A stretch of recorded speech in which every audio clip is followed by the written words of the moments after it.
Yesterday, I heard from the president that this budget would stop adding to the national debt. Do you concur with that?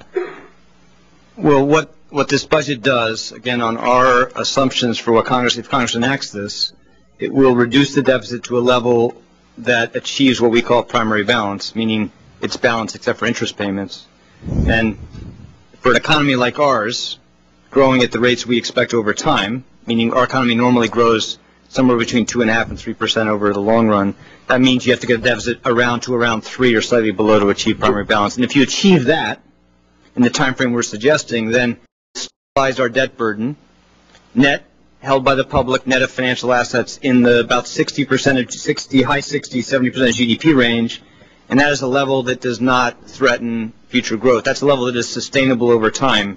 Now, we don't hold that over time because without doing a better job on healthcare costs, without building on the Affordable Care Act, those deficits will start to grow again, and the debt will start to rise again as share of GDP, and that's why, again, it's so important to move. Because doesn't the debt actually yield for a second on this? Yeah.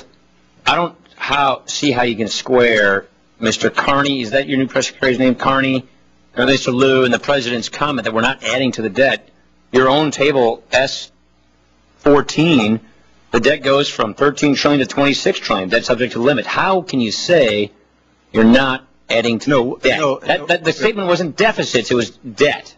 I'm just making a point about math and economics. I'm looking at your own chart. If you get the deficit down to that range, you need to get it slightly below 3% of GDP. The deficit. The deficit.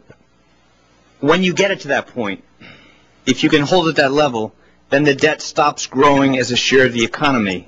And the question is it still going to be too big at that point? And it'll be, again, net of financial assets, the assets we hold, net held by the public, will stabilize roughly around 70% of GDP.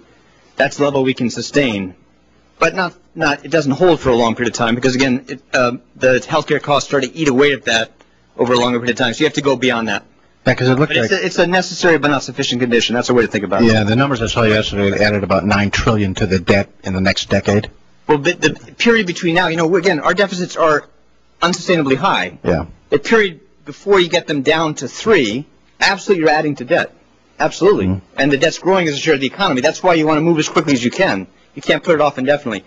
In that period when you're trying to get it from 10 to 3, deficits are so large they will keep adding to the debt, and the debt will be growing as a share of the more rapidly than the economy as a whole, and that's what makes them unsustainable. But once you get it down to 3, you'll stabilize them at a level that's more acceptable.